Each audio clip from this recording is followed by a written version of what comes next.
Viewers, welcome to Africa Frontline. There are fresh claims of fighters leaving forces aligned with the Ethiopian federal government and joining Fano. Two separate incidents are being reported. In the first, 13 soldiers reportedly left government aligned forces and crossed over to the Amhara National Movement. The soldiers are also said to have taken their issued firearms with them. Viewers, in a second incident in the Tolo, Ghana area, another 17 soldiers reportedly joined Fano. Taken together, the two incidents involved 30 soldiers allegedly changing sides. If the figures are confirmed, the development could be important because defection involving trained personnel and weapons can gradually weaken government aligned forces in contested area. The Ethiopian federal government has also not publicly confirmed the defections. Still, defections have appeared at different points during Ethiopia's conflicts. If similar incidents continue and become more frequent, they could become an additional challenge for the government, particularly in areas where federal forces already face multiple security pressures.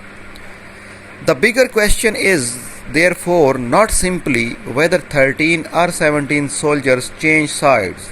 It is whether these incidents represent isolated cases or the beginning of a wider pattern. Viewers, now let's move to the second development. The second development comes from the Tigray-Afar border, where security situation remains highly sensitive. Fresh gunfire has reportedly been heard in a mountainous area near Megali, close to the boundary between southern Tigray and Afar. This is particularly significant because the area has already experienced tension between different armed formations. Where Tigray Defense Forces are positioned on the Tigray side, while forces associated with the Tigray Peace Force, Afar Regional Security Units and Ethiopian Federal Forces are reported to be operating on or near the opposite side. There have also been reports of different forces being positioned in layers, with Tigrayan Peace Force units close to the front and federal forces positioned behind them. At this stage, there is no confirmed evidence of a major offensive beginning in the area, but the environment itself is dangerous. When several armed groups are concentrated around the same border, even a small exchange of fire can quickly become more serious. A local clash could trigger reinforcements. Reinforcements could lead to heavier weapons being brought forward. And once artillery or other heavy weapons become involved, the risk to nearby communities increases dramatically. This is why the latest gunfire matters even if it does not develop into a major battle. Viewers, for civilians living around the Tigray-Afar frontier, the combination of armed forces, military developments, and periodic clashes creates an increasingly unpredictable security environment. The immediate question is whether this latest incident will remain limited or whether it will become another confrontation between the forces positioned along the border. Viewers, third development. The third development comes from Sudan, where a potentially important defection is being reported.